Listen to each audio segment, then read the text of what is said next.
सभी साथियों को नमस्कार।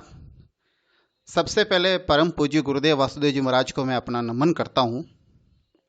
साथियों, जैसा कि आपको विदित है कि डीए एरियर जो 12% से 17% वृद्धि हुई है, उसके अकॉर्डिंग पे मैनेजर पर बिल बढ़ने शुरू हो गए हैं। तो पे मैनेजर के अनुसार एक एक्सेल शीट जनरेट की है, जिसके अनुसार आप अपना डीए एरियर चेक कर सकते हैं और उसके अनुसार आप पे मैनेजर पर अपना डीए एरियर बिल बनाकर ट्रेजरी को प्रस्तुत कर सकते हैं। तो पे मैनेजर के अनुसार ही इस एक्सेल सीट को जनरेट किया गया है। मैं सबसे पहले आपको लिए चलता हूँ जो हमने इस एक्सेल प्रोग्राम के अंदर जो पहली सीट बनाई है वो मास्टर सीट है।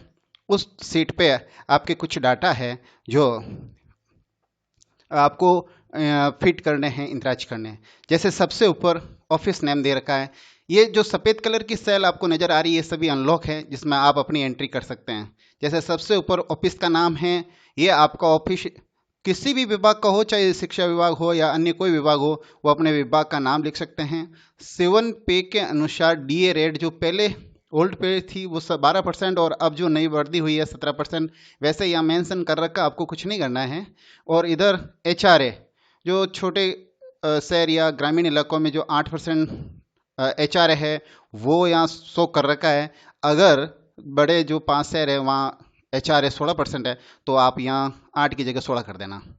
नीचे कर्म संख्या, एम्प्लॉय का नाम, पोस्ट और जिस मंथ का एरियर उनको लेना है उस मंथ को यहाँ ड्रॉप डाउन लिस्ट में से सिलेक्ट करना है। जैसे मान लीजिए कोई कार्मिक जुलाई से और कोई कार्मिक का प्रोबेशन समाप्त सितंबर में हुआ, तो वो सितंबर यहाँ सेलेक्ट कर सकता है।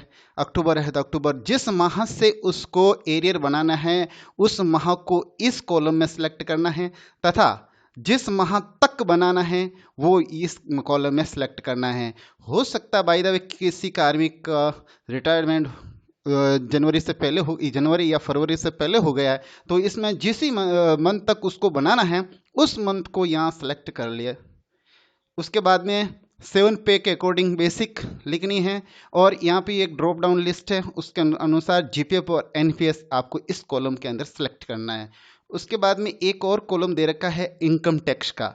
इनकम टैक्स में अगर वित्त विभाग के नियम अनुसार कटता है तो इसमें शो करना है, वो भी प्रतिशत या परसेंट के अनुसार। जैसे 5%, 10%, 15%, 20%, जो भी है वो 15, सिर्फ संख्या लिखनी है आपको यहाँ, और कुछ नहीं करना है। उसके बाद में लास्ट में सरेंडर है।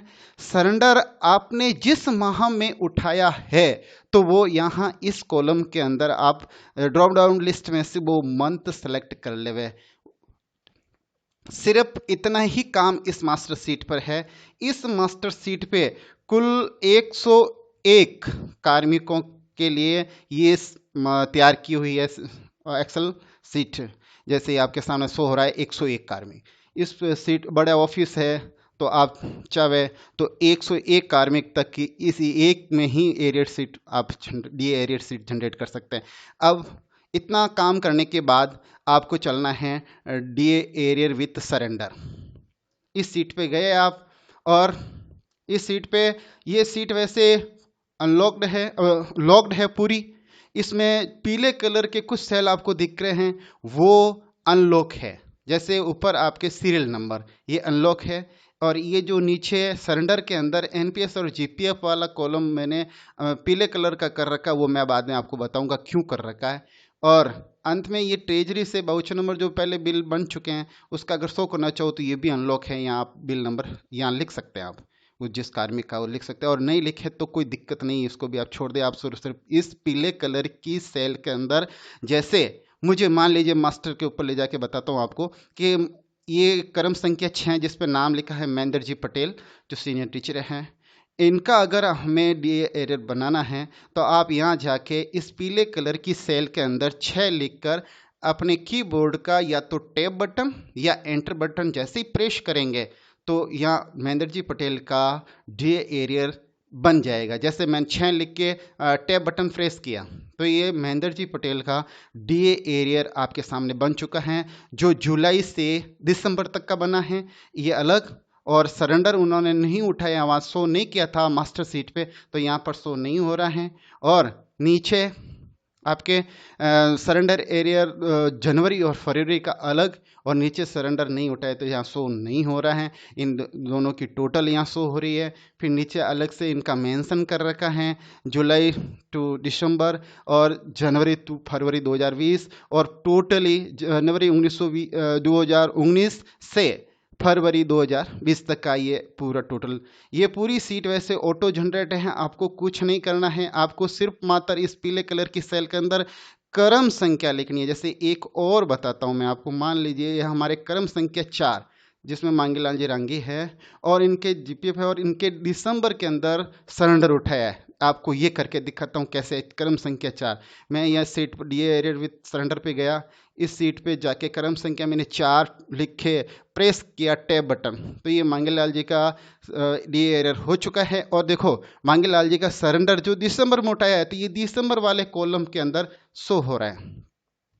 नीचे आप देखो ये कॉलम खाली आएगा और दिसंबर में शो कर देगा। जुलाई से दिसंबर वाले इस बिल के अंदर ये शो करेगा।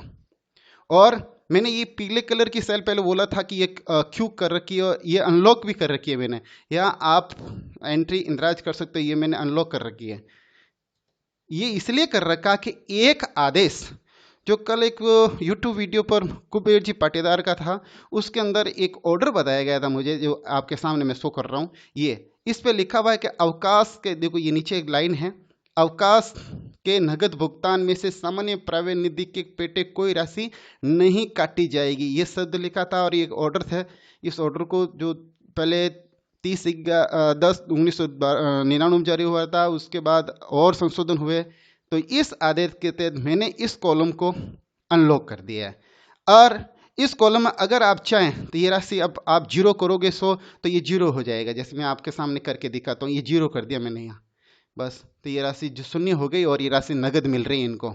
और अगर आप चाहते हो कि मेरा तो जीपीएफ में जमा रहे, तो यहाँ आप राशि वापस शो कर दें, ये राशि आपके सामने वापस दिख रही है। ये अनलॉक कर रखा है। वित्त विभाग के जो नियम हैं, वित्त विभाग के निर्देशों की पालना के अनुसार ही आपको यहाँ मेंशन करना है, इसलिए मैंने ये कॉलम अनलॉक करके छोड़ा है।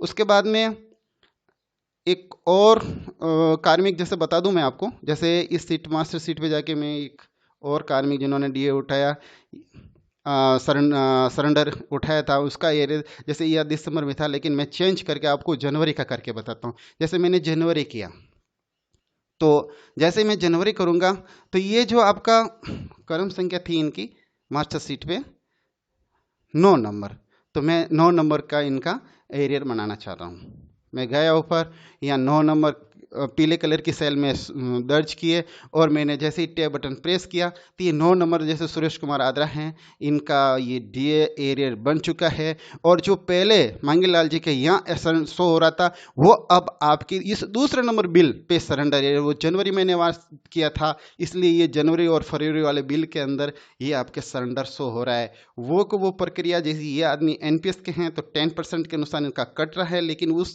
आदेश अनुसार अगर आप चाहे तो इनको नगद दे सकते हैं। ये मैंने अनलॉक कर रखा है, यहाँ आप शून्य कर सकते हैं।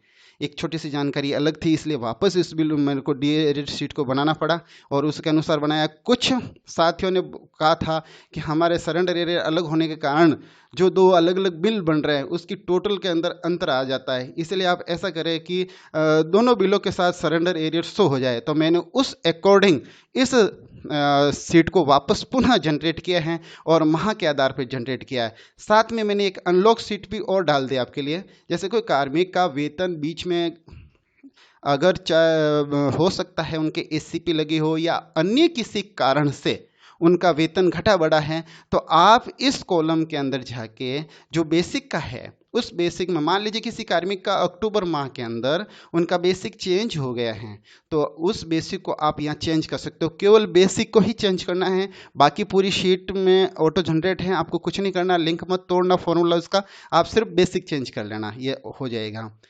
एक साथी ने मुझे ये भी बताया कि मुझे सिर्फ डीए एरियर ही बनाना, मुझे सरेंडर न तो उठाया न बनाना मेरे दिक्कत होती है। तो मैंने एक ऐसी सीट भी बनाई है जिसमें सरेंडर का कोई नामो निशान नहीं है, सीधा सीधा दो बिल है जिसमें मात्र डीए एरियर की सीट बन रही है, ये अलग से ये सीट है।